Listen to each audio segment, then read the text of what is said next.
भारत का इतिहास कई सहस्र वर्ष पुराना माना जाता है।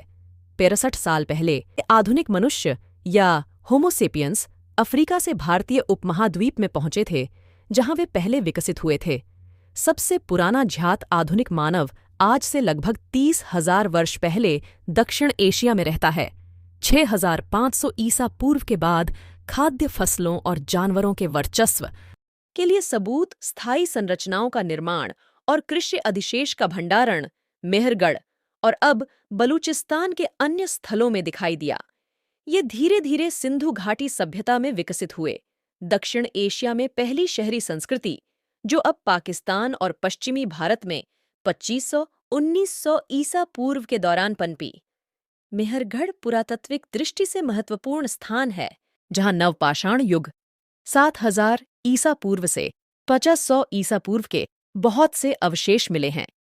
सिंधु घाटी सभ्यता, जिसका आरंभ काल लगभग 3300 ईसा पूर्व से माना जाता है, प्राचीन मिस्र और सुमेर सभ्यता के साथ विश्व की प्राचीनतम सभ्यता में से एक है। इस सभ्यता की लिपि अब तक सफलतापूर्वक पढ़ी नहीं जा सकी है। सिंधु घाटी सभ्यता वर्तमान पाकिस्तान और उससे सटे भारतीय प्रदेशों में फैली थी। पुरातत्व प्रमाणों के आधार पर 1900 ईसा पूर्व के आसपास इस सभ्यता का अकस्मात पतन हो गया। 19वीं शताब्दी के पाश्चात्य विद्वानों के प्रचलित दृष्टिकोणों के अनुसार आर्यों का एक वर्ग भारतीय उपमहाद्वीप की सीमाओं पर 2000 ईसा पूर्व के आसपास पहुंचा और पहले पंजाब में बस गया, और यहीं आर्यवेद की आर्चाओं की रचना की गई।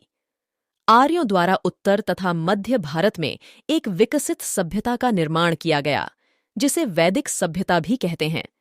प्राचीन भारत के इतिहास में वैदिक सभ्यता सबसे प्रारंभिक सभ्यता है, जिसका संबंध आर्यों के आगमन से है। इसका नामकरण आर्यों के प्रारंभिक साहित्य वेदों के नाम पर किया गया है। आर्यों की भाषा संस्कृत थी और धर्म वैदिक धर्म या सनातन धर्म के नाम से प्रसिद्ध था।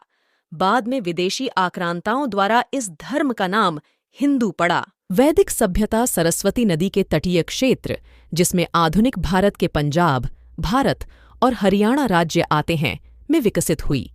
आमतौर पर अधिकतर विद्वान वैदिक सभ्यता का काल 2000 ईसा पूर्व से 600 ईसा पूर्व के बीच में मानते हैं, परंतु नए पुरातत्व उत्खननों से मिले अवशेषों में वैदिक सभ्यता से संबंधित कई अवशेष मिले हैं, जिससे कुछ आधुनिक विद्वान इस इतिहास को पूरी जानने के लिए पार्ट 2 को देखें।